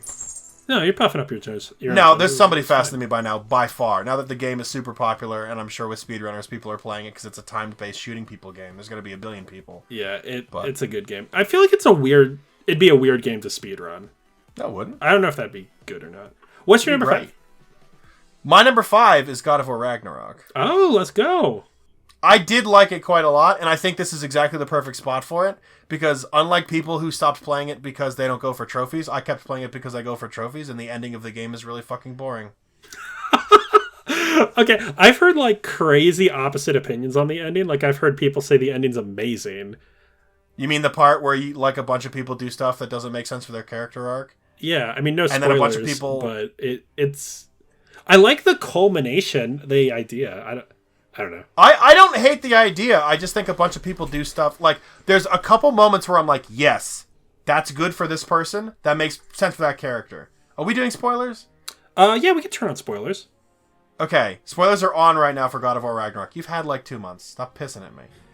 When Atreus is like, we gotta do the thing, and fucking Kratos is like, this is your journey. You fucking do that shit.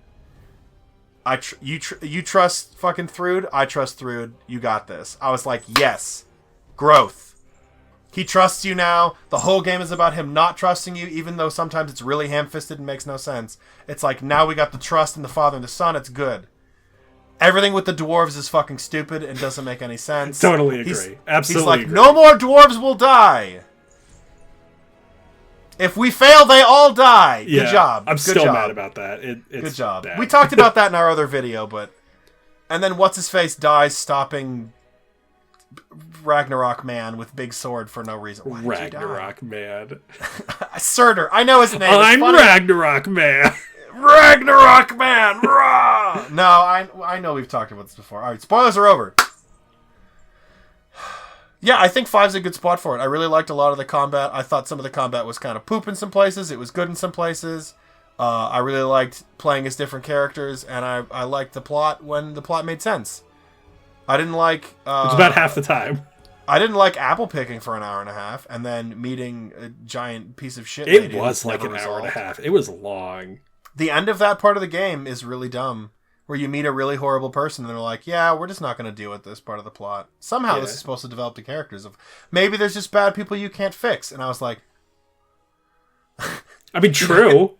That's accurate to life. She's stealing the souls of animals, and you're just like, yeah, we broke your pot. You're fucked now. And I was like, is she? Yeah, you broke the pot. You're good. Stupid.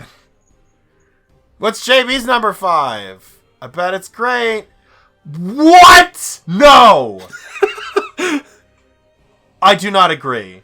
Are we vetoing his number 5? No. I don't know what it is. Number 5 is Sonic Frontiers. Whoa! I heard it's good for a Sonic game. What? The islands are massive, and once you solve some of the puzzles, I'm going to play it at some point this year. I forgot it was January. I was like, next year. Shortcuts start opening so you can zip around everywhere. The bigger enemies are fun to figure out how to defeat, but get a little dull if needed to grind for items. The shrine levels are definitely the best part. Yeah, it's because it's classic Sonic. Of course, they're the best fucking part. Upgrade system needs fine-tuning. Best of all, it's not Sonic Forces. Let's go. JB knows what the fuck's up, at least on that point. I heard it's the best Sonic game since Sonic Adventure 2 Battle. Why do people say that when Sonic Colors exists, which is like actually genuinely pretty good? Because I haven't played Sonic Colors, so I don't have. It's on PS4. Just play Sonic Colors. Let's just make more Sonic Mania games. Stop trying. Okay. So here's the thing about Sonic Colors, right? Sonic Mania is a 2D Sonic game, which means it doesn't count. What? Why doesn't it count? I mean, when it comes to like the actual progression of Sonic Team not making shit poop filled diapers, okay, like. Sonic Mania was a fan game, but they were like, "Oh yeah, you should make." Yeah, it's an outlier for sure. It wasn't made by Sonic. And then it's a 2D game. Name a bad 2D game besides. No, that game's good too. They're all good. All the 2D ones, even the Game Boy Advance ones, are good. Are pretty good. 3D Sonic, you're talking Sonic Lost World. You're talking Sonic Unleashed. You're talking Sonic 2006. You're talking Sonic and the Black Knight. Sonic and the Secret Rings. I'm naming the Wii ones. That's how fucking back we're going. And then it's like Sonic Colors. Actually pretty put together. The worlds feel fun. There's like Candy World and Space Racetrack World. It's not fucking boring poop. One of them's Underwater Aquarium Resort World. They're fun. They're fun again. Games are fun. And then they were like, oh man, you know what we should do? Go back to making bad 3D Sonic games. And it's like, oh, why? So I think compared to all other 3D Sonic games of like that like 6 to 7 year span of time, it's far and away the best one. Is it better than Sonic 06? Every other 3D Sonic is better than Sonic 06. Even Sonic Adventure 1? I'm saying it's not better than Mania. Okay, fair. But like it's whatever the second best 3D Sonic games, it's got to be better than that. Okay. But yeah, I've heard good things Sonic about Frontiers. Oh yeah, we were talking about Sonic Frontiers. Yeah, I mean,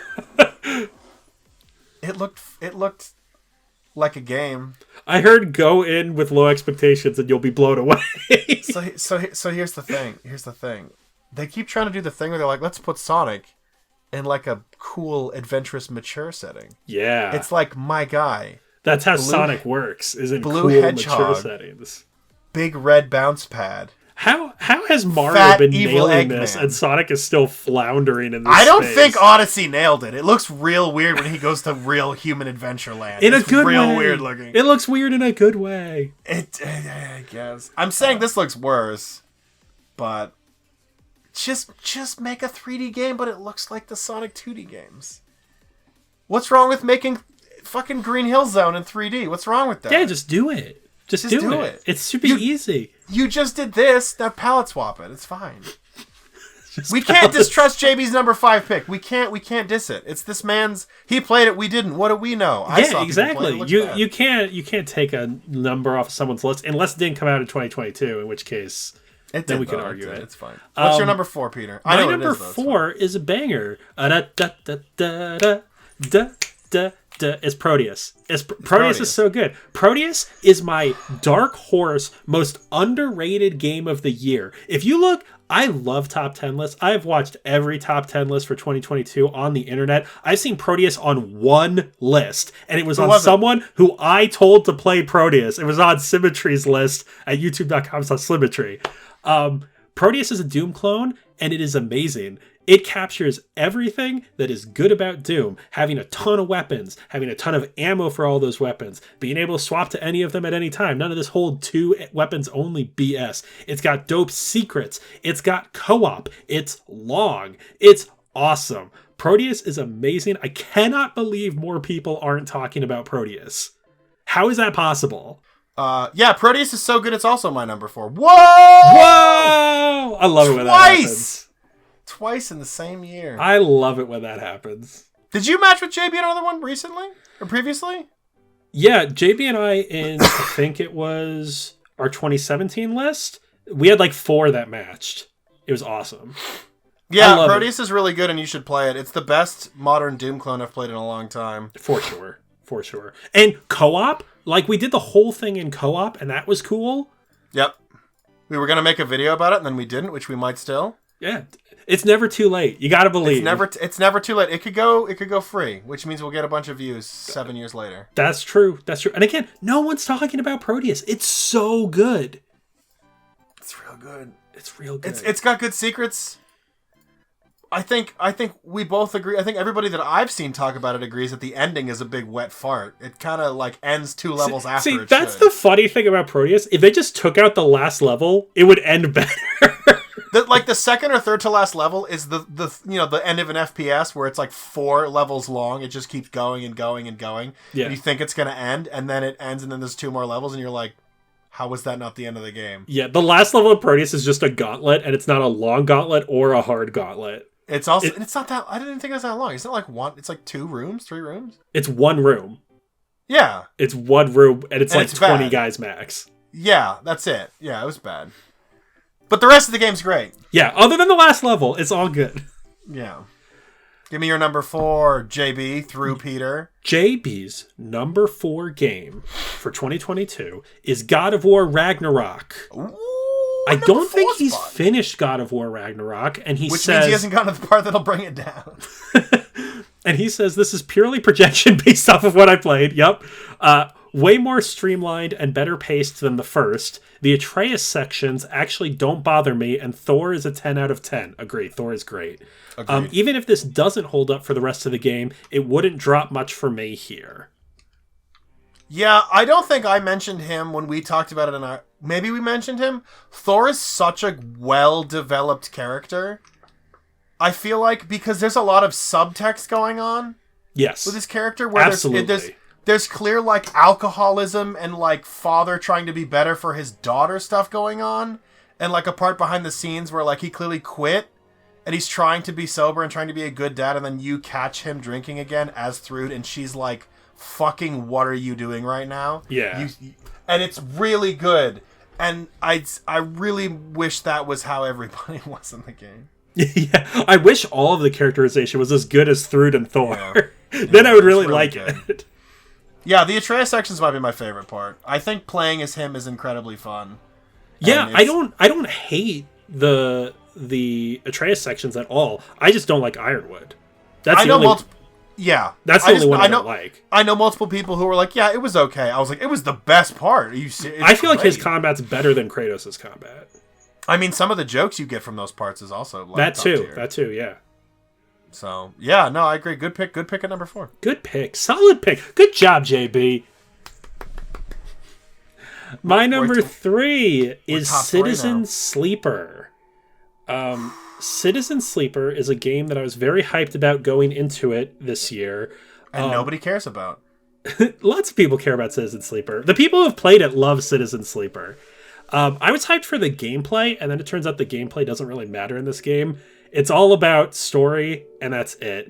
It is an impressive, difficult world. You have like this horrible cycle where like based on how healthy your character is how many actions you can do every day. And like as that wears down, like it's harder to fix yourself and it's harder to eat. And then like that's like recursive because like you're getting worse and worse because it's harder to fix it. The designer for the game said that the world is inspired by like passive cruelty, like this idea that like there isn't a villain in your life, there's just oppressive systems. There isn't like a person to fight against, it's just how the world is. And I feel like it totally nails that. Like it just has strong presence and strong like you will not be able to fix this problem. The best you can do is survive. And the second best you could do is maybe help someone you care about at like one thing. It's probably that slot. Like I usually have a slot pretty high on my list for like a game that I can't stop thinking about story-wise and character-wise. Like Soma. Yeah, like that sort of thing. Like that's the spot that Citizen Sleeper is for me this year. I played it in June or July, and I still haven't stopped thinking about it. Like it absolutely nails it. It has like so many options for endings, but like it also has this like, oh, if I do this, like the game will end. And like there was this feeling when I was playing as I unlocked endings where I'm like this isn't my time. Like this isn't right for my character based on what I've done. And then like when the right ending presented itself, it's like, yes, like this is what my character would want. I am at peace now. And then like you die, spoilers. But I have nothing but good things to say about Citizen Sleeper. At all. I think it's fantastic the whole way through. I also played it in one session. I booted it up in the morning and played for 14 hours and then it was done. And that's how good it is. Wow. You would not like Citizen Sleeper. It is not a game for Dibble. I'm aware. It doesn't have enough shooting people with laser guns. I'm aware. There are some great moments with guns, but you don't shoot them. It's not a first-person shooter. It's not a third-person shooter. But yeah, I'm looking at screenshots right now, and I'm like, there's a lot of reading. Not that you don't like reading. I can't read. That's right. You can't read. That's the part I always forget. Can we go to my number 3? Go to your number 3. It's Tinykin. Move on. I put Tinykin high on this list because I want, if anybody out there is an indie game developer, I want you to make more games like Tinykin. Make a game that's the exact correct size, with stuff that's fun to do, and a rewarding and interesting progression system of like unlocking the new little boys that you can go do stuff with and go get the fucking pollens and go get the fucking, oh, I got the new beer thing and it gives me this fucking new flavor of the thing that gives me a health upgrade or a bubble upgrade so I can float longer. It's just solid. And then make it like $25 to $30. Yeah, and then that's the other thing. Not only were there banger indies all year, but they all came in at great price points. I think that's like half of the fun, is you buy this game at like $30 and you're like, oh, it was only 10 hours long. That's perfect. I had more fun with this game than this $70 game I bought. Every $60 to $70 game is like 400 hours long, and you're like, after 100 it wasn't fun, and now I have to play this like, oh, well, you don't have to do all of that. My brother in Christ. If it's not if we're not supposed to do it, then why the fuck did you put it there? Exactly. Why is I'm it looking in the at game? you, Breath of the Wild. Why? There's 200 shrines, but I'm not supposed to do them all, then don't put 200 shrines. Facts. If you say all you can eat buffet, and you didn't expect me to try to eat all of it, I'm gonna eat all of it. That's why I'm fat. I was trying to end it on a joke, and then you were like, fat. Fat. Tinykin's great. JB's number 3. Escape Academy. Yo, that's so high. See, these indies need more fucking rep. Third best game we played this year. Tinykin, Escape Academy. Citizen, whatever the fuck you said. Citizen, whatever the fuck. Sleeper. I know, Citizen Sleeper. Love it. Escape Academy. When Ash and I first started playing it, I thought I was going to be super dumb, but I was pleasantly... You're not super dumb, man. You're super smart. Super smart. I was pleasantly surprised. The levels were all diverse and utilized different things. That's true. Playing this with a fellow puzzle enthusiast is a must. It was a bit short, and some of the rooms were kind of easy, but I would love to see a bigger, more polished sequel. Fully agree. Fully agree. It's great. It's a good game. It's definitely the kind of game where one puzzle you're like, and then the next puzzle you're like, you know what I mean? Yeah. You know, because you played it with me, and we did that with Bone Minus B. Bone Minus B, dude. Bone Minus B. Some of those puzzles, we beat every single puzzle in a row really quickly. Dude, the weight balancing puzzle in that one level is like, you want me to do this amount of math? Really? That's a lot of math. It's a lot of math. We nailed it. We nailed it. And then there's that final puzzle, which is just like, do we guess? Are we supposed to guess? You remember that one? Yeah, but that was just like find an environment thing. Yeah, I know, but it's still kind of like, are we supposed to guess? What's your number 2, Peter? We're in the top 2. I know what it is, though. My number 2, I'm sure you know what it is Elden Ring. The GOAT. Everybody loves This is my prop for Elden Ring. It's a ring on my finger. Is it an Elden Ring? It's a bottle opener. I don't fucking know. I was really worried when I started Elden Ring, for a number of reasons. I feel like it's more mean at the start than any other Souls game. I know a lot of people are saying, like, this is a good first Souls game, and generally I agree. But, like, the fact that, like, everything goes, like, go to this gate. There's, like, 4 different things that say, go to this gate. And then you go there and you just get raffle stomped by the giant and all the people with the archers. I was like, oh, maybe I hate this game.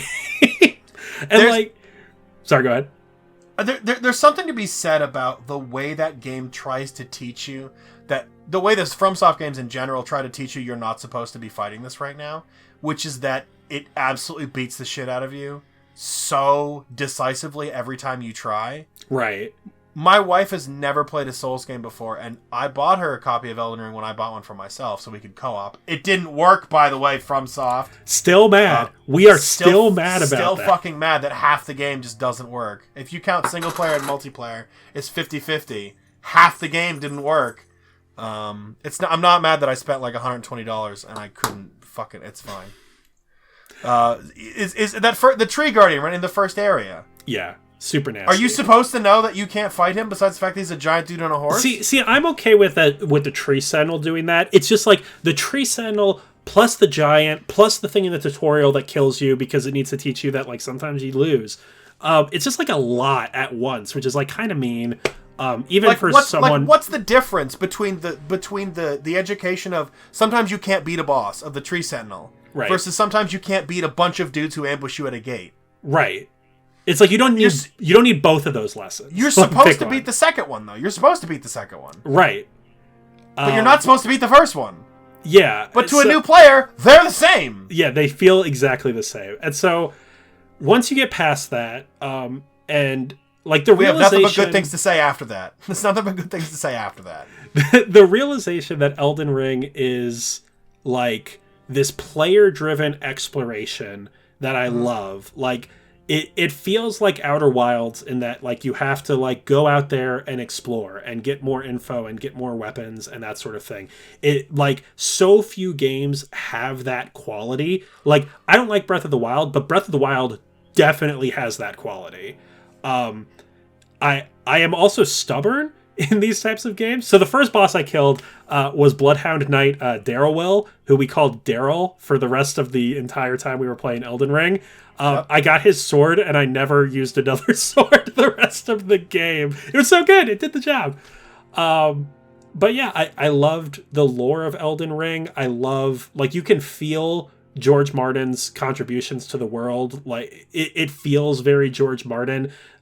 It's so strong in player exploration, and my number one fear is that all of the bad game developers will be like, we're going to be like Elden Ring, and totally miss what makes it special. I am worried for the future of games because of Elden Ring. I don't think every game should be like it, but I genuinely love it. You're going to have a really good time muting the last 30 seconds of my audio track as a plane goes overhead. Yeah, it's going to be fine. I think all the good things I have to say I already said in our Elden Ring video. The thing that I always like to say is just, it has to be a fantastical world to be explorable the way it is, which is how Breath of the Wild also did really well. You see a big thing in the distance and you want to, like, I want to fucking go look at that thing. Like, let me go see that thing. I want to climb that mountain. The first area in Elden Ring, I don't know why it has the weird golden arrows on your map. Again, I said it in the video. It doesn't need those. You look at the big fucking castle and you go, that's probably where I'm supposed to go. Right. And then you try to go there and you get murdered and you're like, unlike any other game ever, it's like, maybe I should go somewhere else first. And the game isn't like, yes, correct, go somewhere else. It's like, I don't know, fuck you, maybe. Then you go somewhere else and you do okay and you're like, oh, I'm going to keep going other places. And then maybe you find a dungeon and you're like, oh, I wonder if there's more of these. Yes, there's a billion more of these. Yeah. So there's so many dude, there's so many dungeons in Elden Ring. I've been meaning to go back and do a second playthrough. I know Shummer's doing a playthrough this weekend. Oh, yeah? Like, I'd love to just experiment the way people experiment in this game and just, like, can we try co-oping again? Can we co-op? Yeah, let's do co-op. Whole playthrough co-op. Let's do it. Yeah, let's make do it that. happen. Okay. What's your number 2? My number 2 is Elden Ring. Let's go! Whoa. 3 times, 1 video. 3 times 1 video. It never happens. 1 year. This is a magic year. It's because we played like a lot of the same stuff for the first time ever. We almost played 10 games that we all played the same 10 games. And we mostly liked them the same amount. Yeah, that's true. Well, it's mostly because I bought them because you liked them. Yeah. And we both agreed they were going to be good. And then we played them together and we're like, yep, good. Yep, we have good taste. Yeah, we're both smart. This is the official Missy Collectible Everyone's Smart thing. Yeah, but like we didn't both look at a game and go, that's probably going to be bad. Let's go both buy it. Like, we didn't do that for Sonic Frontiers or Callisto Protocol. So, that's true. You know, we made smart consumer decisions this year. Yeah. Talk to me about Elden Ring. What do you love? What I like about Elden Ring is the fact that we made a really good lore video and it got a lot of views. That's the number one thing about Elden Ring. No, I'm kidding. Is that we got 10,000 views on a lore video. 30,000 views.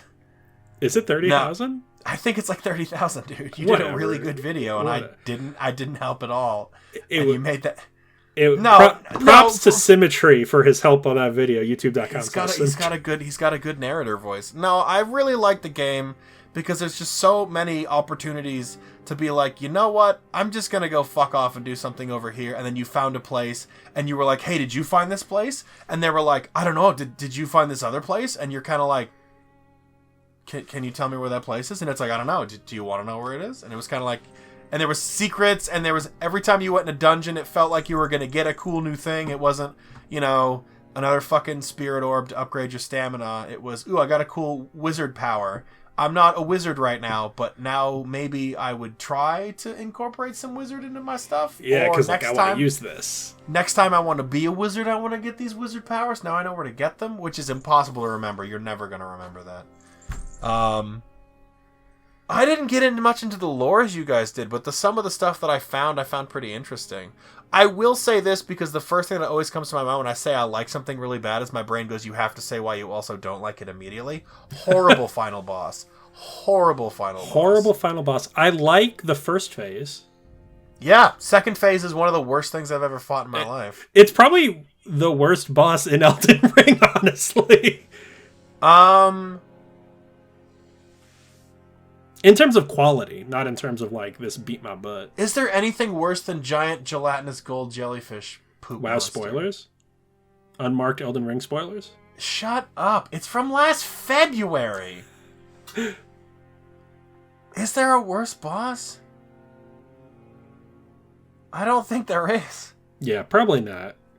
I mean, maybe please hit a bunch of book ladies so I become hittable. The boss is pretty fucking boring. When you get to second phase, if you die, you have to beat up the book ladies again. That's pretty fucking beat lame. up the books. Yeah, that's stupid. Stop reading, nerds. That's a Demon Souls tier boss. Ooh, that's a spicy steak. Some of the bosses in Demon Souls are like, I'm invincible until you hit the right one. Ooh, but it's outside the boss arena, so you have to die. Ooh, Sega Genesis boss. Ooh, you fucked up. Garbage.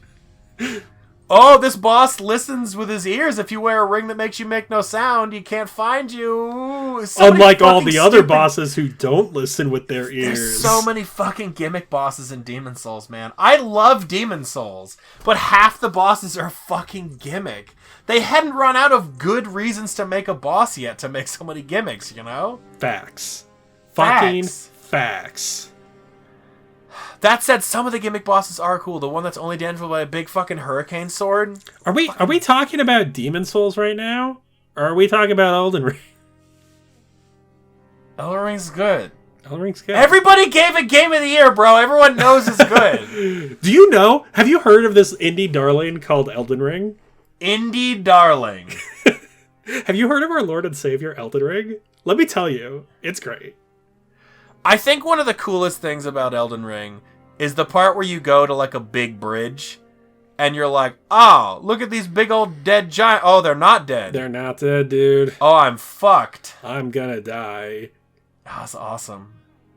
And then there's that one time you open a chest and you're teleported to another spot. That's wild. I feel like, I forgot to even mention that. That's so cool. And like, the first time the game is like, okay, you think you know how big this world is? You're actually like 1/8 of the world. Yeah, you're in the first area and it's your whole map, and then you open an accidental chest and it teleports you all the way to fucking over here, and you're like, oh, I was in World 1-1. Yeah. Oops.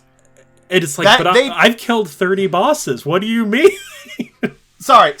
This is the starting area. I'm Okay. doing it in front of me, so you would be over here. You get teleported to Caled, which is like here. Yeah. So you're like, okay, maybe the map's this big. I forget when you get teleported to the capital city up on top of that giant thing with the big guy. Yeah. And it's like, it's all the way up here now. And you're like, It's off your webcam. That's how far it is. Granted, a big chunk of that is the ocean, you know.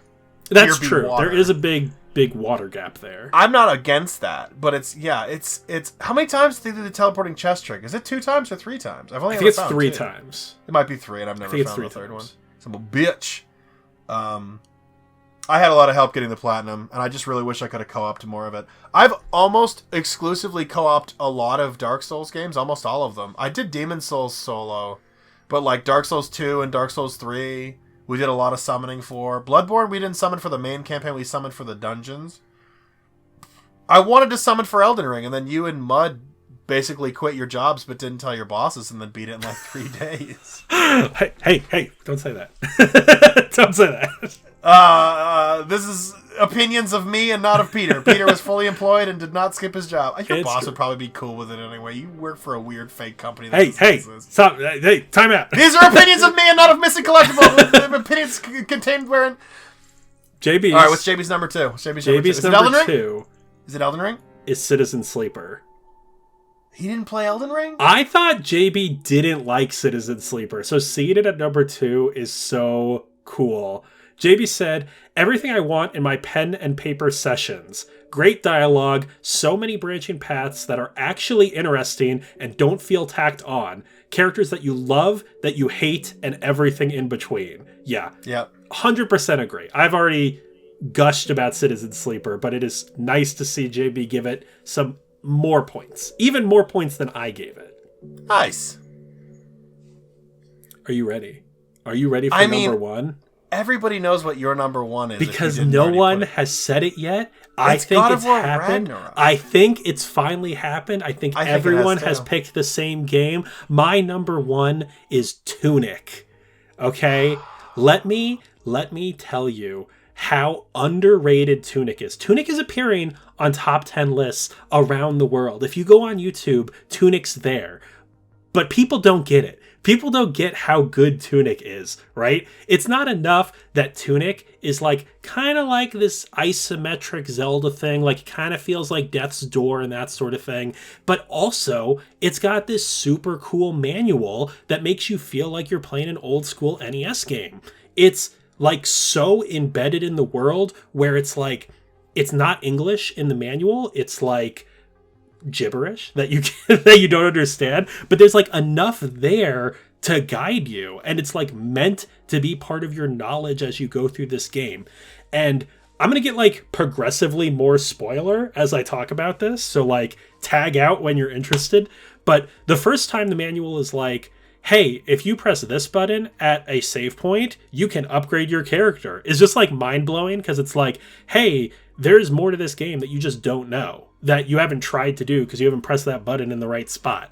And then they do it again, and they do it again, and they do it again. And then you beat the game, and you're like, that was a pretty good game. Like, it was a little bit better than Death's Door, but it's like kind of a good game. And then you start going for the platinum. And there's all these cool secrets, right? And there's like secrets hidden everywhere that you got to collect, and you got to like decipher different pieces of the manual in order to find them. And that's all really cool. But then you get to what's called the Golden Path, and we get to like major spoilers, where what you have to do is take a piece of every page of the manual to combine it to make a secret button combination for your controller that opens a door that gives you the last secret, which is fucking sick. And then you get the platinum, and you're like, that was a pretty cool game. And then you find out that there's even more to the game because you can translate the language, which Dibble and I did because you gave me the missing piece that I didn't have. And then I went ham wild with it. And then we went back and forth where you were like, what if this word means buttons? And I was like, that could work. That could work. And I went crazy with that. And then you solve the last big secret, which brings you to a web page, and you're like, cool web page. And then I like tagged out, and then I was like, what do other people think of this game? And then it goes even deeper.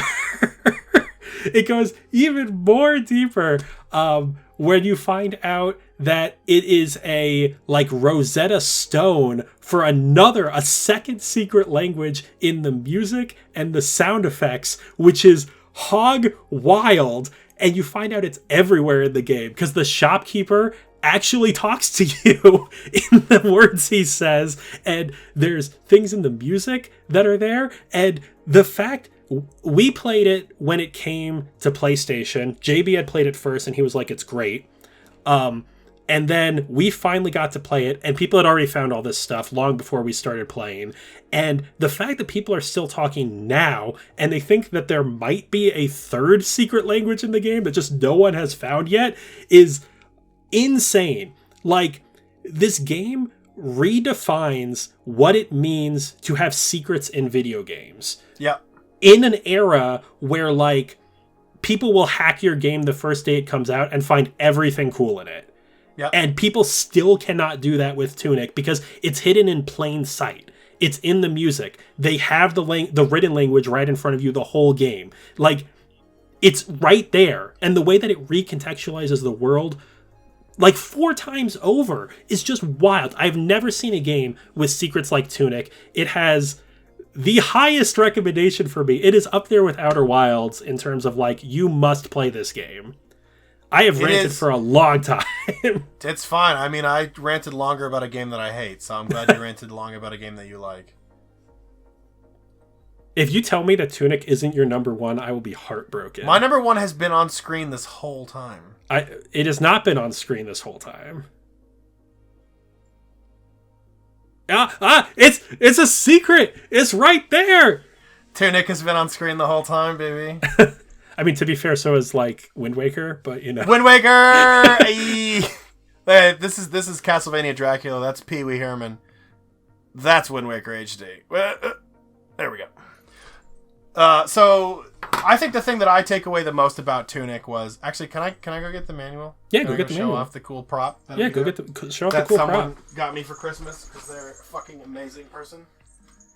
So Tunic spoke to me in a special way that I don't know. It spoke to a lot of people this way, but I think me specifically, it spoke to me because when I was a child of the ages of 10, I think I was 10, my grandfather passed away, and whenever I had been visiting him, yeah, we're going there. Whenever I'd visited him, we played like original Legend of Zelda, we played Gauntlet, we played Link to the Past on the Super Nintendo. And he had been retired for like 15 years at that point, so he had been just every day he was like, you know, we're going to play this game. He would write down his high scores in Mario. He would take notes on a Zelda map that he wrote on graph paper. Classic. The original to find Love all that. the areas were. So when he passed away, I inherited all of his Zelda stuff because I was the only other person who was remotely interested in video games in our family. My brother was a big artist at the time. He liked the games too, but he was like, yeah, you can have them. And I got all of his Zelda stuff. And it was like the Tunic manual. That's like crazy. I was looking at a map, and I'm looking at it, I'm like, oh, he made a notation right there. What's this mean? What's this? And I go there, and it's a fairy fountain. And I'm like, oh, there's a fairy I know where this fairy fountain is now. I can get here all the time. It's marked on my map. And you play Tunic, and you get a page. That's the map of the main overworld you've been in for such a long time. And you're like, there's a notation on the page.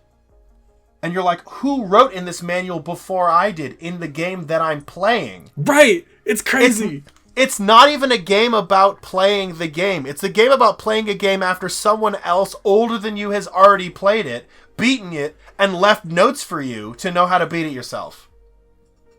That is such a meta fucking experience to what I've done in my own life. No one's ever come even close to doing something like that in a game. Which is crazy, right? Because we live in an era where if you're stuck, you just Google the solution and then you move on. Like, I feel like people who are starting gaming now, like, will never have that experience that we had when we were younger, where you're like on the playground and people are like, hey, do you know you can get the Triforce in Ocarina of Time? And that's like a bold-faced lie. Yeah, all of that sort of thing. Tim, you fuck. Okay. But like, it is so special how it captures that essence of what made gaming in our childhood special. Yeah, like here's another example. So on this page, like, you can see someone drew on it in pen. This is a reproduction of the manual you get in the game. You get page by page. So, like, you get this manual page and somebody drew on it. And you're like, what does this mean? Because you can't read any of this anyway. This is all in the gibberish language. So these hints are kind of like, okay, once you figure out where that is, you're like, now I know what these other things mean. And that's on, it's like like you said, no puzzle game's ever done a puzzle like this puzzle. It's just, it's unparalleled. And I didn't even get into the music puzzle thing where it's like you put the soundtrack into a stereograph and it shows, you know, the waveform shows more letters or characters. Right. Where the sound, when you, like you said, you just walk into the shopkeeper and he says hello, but in the sound, the stereograph of the sound when he talks. Right. Insane. Like, it's insane, the level of detail. Like, if you see this game and you get the platinum, I feel like you could be like, oh, that was a good game. And, like, I don't see how it took 7 years to make. But if you, like, keep looking, like, it is wild, the layers in this game. Anybody who has not played this yet, please, I don't care how mad you get. You have to play it without Googling anything as long as you physically can bear it. Because the eureka moments in this game, are they better than Obra Dinn? They could be. They're better than Obra Dinn. They might be better than Obra Dinn. Because Obra Dinn, while Obra Dinn is special, it's about revelations in the story of Obra Dinn. Revelations in Tunic is like, this game is so much more layered and nuanced than I could have ever expected. It does feel the same way of Obra Dinn, where you're like, okay, there's this puzzle over here I haven't figured out. I have this note. We took so many notes playing this game. Yeah. Just like Obra Dinn. It's like, okay, here's an area I need to figure out. I know it's in this general area. I don't know what specifically it is. It relates to this thing. Okay, I have a secret over here. I'm going to go figure out these secrets first. And then you don't get them and you're like, okay, maybe we'll go figure out the other ones first. Maybe I can get those ones. And then you find out there's this whole second half of the game. It's just, it's nuts. Yeah, it's absolutely nuts. It's and it's very sentimental to me about the whole manual thing. Like, it's a lot of people I know really like this game. I don't know anybody else who likes it in that same way that I did, where I inherited all the same paperwork from my grandfather. Yeah, I mean, I'm sure that there are a lot of people who are nostalgic for that era, but I don't know if everyone has that same sentimental, directly personal connection that it seems that you have. All right, well, let's move on to JB's number one. If JB didn't put Tunic as number one... He says, I don't need to put words here, best game since Outer Wilds. Let's go. Tunic. Let's go. For the first time... He did put Tunic, right? Before I go crazy. He did put Tunic. No, he put fucking Sonic Frontiers. He put it on there. He put it a second time. For the first time ever in 7 years of doing Game of the Year awards, all three of us has picked the same number one game, giving Tunic the first perfect score. It is the Doom 2016-2022 winner, unanimously. Never go play it. What else to say? Fully deserves it. There is nothing else to say. Yeah, masterpiece. I try really hard not to use masterpiece when talking about games because I don't like that it's overused. Tunic's a masterpiece. I wanted to mention earlier, there's a part in the game where the whole way through the game, like we said, translating the language, you don't need to translate the language because it speaks to you through other means, through the pen markings and through, context. You can kind of figure out what it means. When you get to the end game secrets and the super secrets you have to figure out, there's a secret that's literally just in the text, and you go, oh, I have to translate this now. Uh-oh. Fuck! Uh-oh. And like, I think you got to it before me, and I had made comments about like, oh, you know, every time you pick up an item, it says the same thing. So maybe it says like you got item, because I think maybe you said earlier, I'm like, oh, you know, it's just gibberish. It's not consistent. I was like, I think it might be consistent. Yeah. And then we just kind of fucked around with it for a while until things just made sense. Yeah, the combined.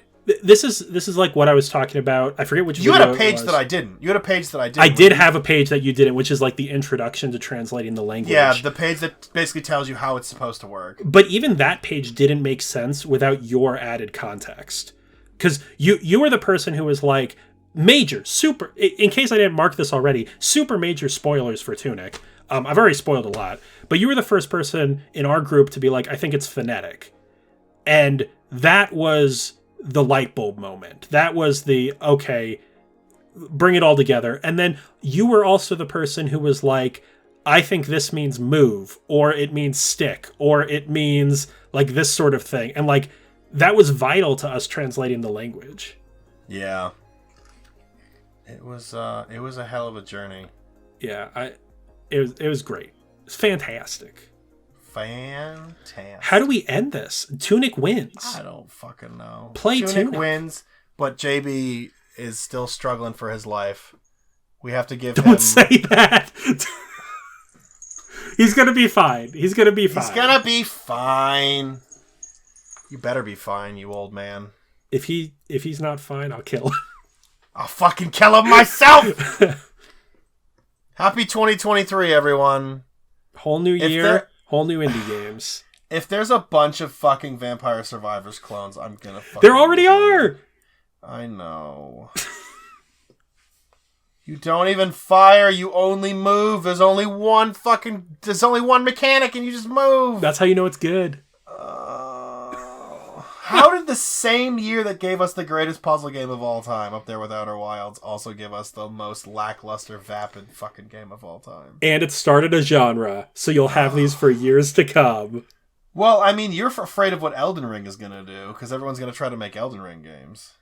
Yeah. I'm afraid that Elden Ring will have a negative influence on AAA games. I mean, they already did that with Dark Souls when they made Lords of the Fallen and fucking The Surge, so... Well, I feel like Ubisoft will learn bad lessons from Elden Ring. And it will ruin... Ubisoft already tried to make an Elden Ring clone? Or a Dark Souls clone, rather? Not directly. You know how you know Tunic is really, really good? We never made a fucking video about it. I have a 30-page document that I'm trying to turn into a video. Finish it! It's amazing. No, I didn't mean to call you out. I knew you were going to say I've had a video in the works forever, and I was just for months, and I'm just trying to make it make sense. Well, you got this video to edit now. Yay! So thank you. Yeah, how do we finish this? Leave your game of the year in the comments. If it's Elden Ring, we understand, but you're wrong. It's Tunic. It's Tunic. Unanimously decided. I mean, Elden Ring only got 18 points. Tunic got 30. Not even close. What came in second? You're really going to make me figure this out? Right now. Didn't you already put it in the thing? Sonic Frontiers? Tinykin? Tinykin was on JB's list. I don't know. Tinykin was on my list in third. It was on your list in third. It was my list in sixth. That's like 11 plus... I don't know. It's hard to tell. Math is tough. Math is tough. I thought you were putting it in the spreadsheet so it would calculate it like right away. I wasn't. I think it's Tinykin. Tinykin's on all three lists. How is it not... Elden Ring is in two people's list at number 2, so that'd be 18 points. That's got to be higher than Tinykin, right? Yeah, but Tinykin gets, 7 from you? 8 from you, if it's number 3. 8, yeah. 8 from you, 5 from me is 13, and then JB... 2, because it was his 9th. It was JB's 7th. Which so Elden Ring's number 2. Elden Ring still holds strong. Okay. Math is tough. Don't do math. Remember, our opinions are bad. We're clowns. Don't worry about it. It's true. See you next year. Bye.